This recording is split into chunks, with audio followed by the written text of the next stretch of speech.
जादुई फलों की खेती। अरे नहीं अनिल जी, जरा देखिए, हमने पिछले माह जो फसल लगाई थी वो तो आधी से ज्यादा जल चुकी है। सही कहा तुमने मिताली, मैं तो इसी फसल के भरोसे में था कि अपने घर में एक पंखे का इंतजाम कर लूंगा, लेकिन ये क्या, मेरी तो सारी फसल खराब हो गई। अब मैं क्या करूंगा? करना क्या है, हम हाथ पर हाथ रखकर नहीं बैठ सकते हैं। जो भी हमारा सहारा है वो ये खेत ही है। अब जल्दी से आइए। मिताली और अनिल दोनों ही अपने सूखे हुए खेत में दोबारा काम करने लगे। हालांकि आधी से ज्यादा फसल जल चुकी थी, लेकिन गरीब परिवार हार मानने वालों में से नहीं था। अभी वो खराब जली हुई फसल हो अपने खेत में से निकाल ही रहे थे कि तभी उन्हें एक औरत की जोर जोर से रोने की आवाज आई। ऐसा लगा जैसे कि कोई रो रहा है। हाँ, मुझे भी लगा, लेकिन इस वक्त कौन होगा? चलिए अपने आसपास देखते हैं। दोनों पति पत्नी अपने खेत से निकल आए। खेत से बाहर सड़क पर उन्होंने देखा कि उनके ही जैसा एक गरीब परिवार, जिसमें एक बुढ़िया थी और दो पति पत्नी एक छोटे बच्चे को लेकर जा रहे थे, और उनमें उस बच्चे की माँ थी जो कि रो रही थी। उन्हें देखकर मिताली उनके पास गई और हमदर्दी से पूछने लगी, अरे क्या बात है, आप ऐसे रो क्यों रही हैं? मेरा लाल, बस क्या हुआ भाई, इस बच्चे की तबीयत खराब है क्या? अरे अब क्या ही बताऊं भाई कि क्या हुआ है। हमारा छोटा सा बच्चा उस नई बीमारी का शिकार हो गया है, वही बीमारी जो कि अब आपके गांव तक भी पहुंच चुकी है। बीमारी? कौन सी बीमारी? अरे तुम नहीं जानते क्या? ये बीमारी एक नई तरह के कीड़े के काटने से फैल रही है। हमारे बच्चे को भी कमबख्त उस कीड़े ने ही काट लिया और उसका जहर उसके शरीर में आ गया। ऐसा क्या? तो इस बीमारी का कोई इलाज तो होगा?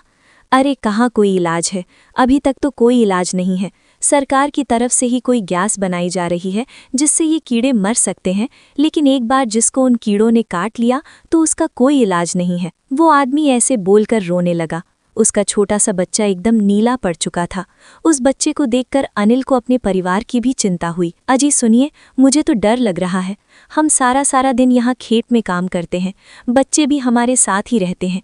मुझे तो डर है कहीं वो कीड़ा हमें ना काट ले। ऐसी बातें मुंह से मत निकालो मिताली, मैं जानता हूँ हमें कुछ नहीं होगा। अनिल और मिताली ने अपने मन को इसी तरह से समझा लिया, लेकिन ये तो सच था कि वो जहरीला कीड़ा अब अनिल के गांव में भी आ चुका था। शाम को दोनों पति पत्नी खेत पर से घर आ गए। घर आकर उन्होंने देखा कि उनके पड़ोस में भी कोहराम मचा हुआ था। अब यहाँ क्या हुआ अनिल जी, आइए देखते हैं। अनिल ने आगे को बढ़कर देखा तो उनके पड़ोस में भी एक नौजवान को उसी कीड़े ने काट लिया था और उसके जहर से वो भी जिंदा लाश की तरह ही पड़ा हुआ था। मिताली, बच्चों को अंदर लेकर जाओ। क्या बात है, कहीं यहाँ पर भी वही? हाँ, तुम अंदर जाओ। अब अपने पड़ोस में भी ऐसा एक और केस देखकर मिताली काफ़ी घबरा गई और वो अपने दोनों बच्चों को लेकर घर में आ गई। देखते ही देखते गांव में बहुत सारे लोग इस जहरीले कीड़े का शिकार हो गए और गांव में एक दहशत सा माहौल छा गया। मिताली भी परेशान थी क्योंकि उसका परिवार भी सारा दिन खेत में बिताता था। इसीलिए वो हमेशा भगवान से प्रार्थना करती थी, हे दुर्गा माँ, मेरा तेरे ऊपर अटूट विश्वास है, मेरी और मेरे परिवार की रक्षा करना।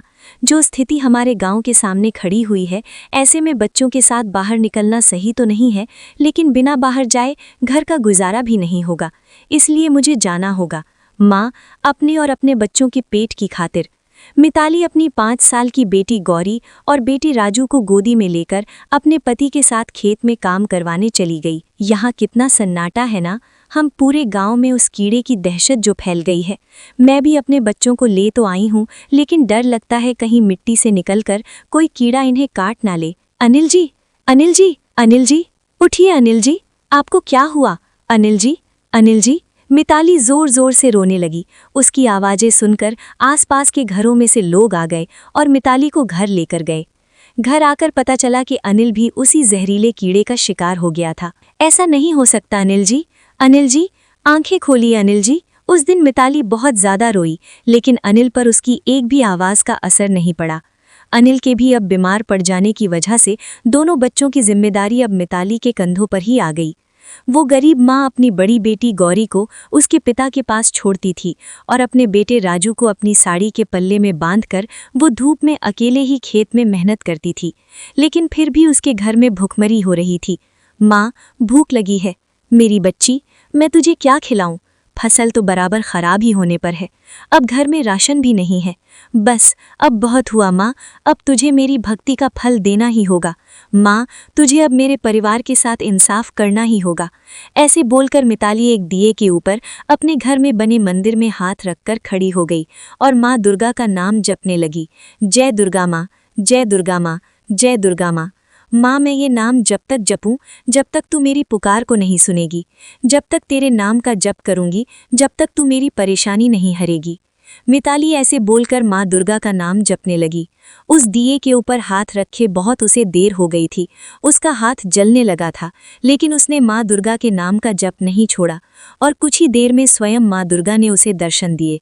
माँ, मिताली, लो मैं आ गई। तुमने मुझे बुलाया था ना। मैं जानती हूँ कि तुम्हारे घर में क्या परेशानी है। मैं तुम्हारी परेशानी को दूर करूँगी। ये लो। माँ दुर्गा ने मिताली को एक पोटली दी। उसमें कई किस्म के बीज थे। मिताली, ये बीज ले लो। यही तुम्हारे पति की बीमारी का भी हल है और तुम्हारी गरीबी का भी। जब तुम इन बीजों को अपने खेत में डालोगी तो एक दिन के अंदर इनमें से जादुई फलों की फसल फूटने लगेगी और उसी जादुई फल में इस बीमारी का भी इलाज है। तुम उससे दूसरों की भी मदद करना और अपनी हालात भी बदल लेना। ऐसे बोलकर दुर्गा माता वहां से गायब हो गई और मिताली ने अपने खेत में वो जादुई बीज बो दिए। फिर क्या था, जैसा माँ दुर्गा ने कहा था, एक दिन में ही खेत में फसल फूट गई और 2 दिनों के अंदर अंदर पूरा खेत 5 अलग अलग फलों जैसे कि तरबूज, नींबू, आम, जामुन और लीची से भर गया। वो देखने में बड़ा ही प्यारा लग रहा था।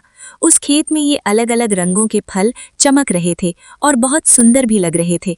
अरे वाह, मेरा पचरंगा खेत।